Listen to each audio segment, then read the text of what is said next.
Uy!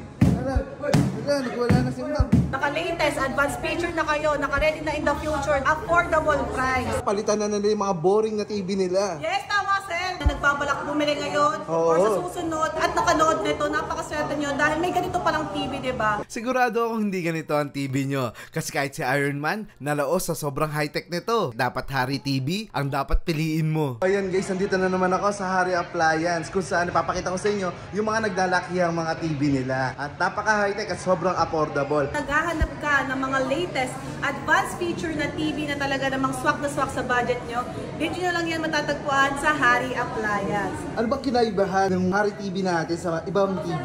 Ayan sir, good question po yan. Kasi ang mga Hari TV Web OS, hindi po yan Android, hindi rin po to Google TV. Web OS TV ang tatalbog sa mga TV nyo. May Hillside Center Plaza, Sumulong Highway, Barangay Mayamot, Lower Antipolo, Rizal. At meron kaming second branch sa may GMA Portal Mall, Cavite.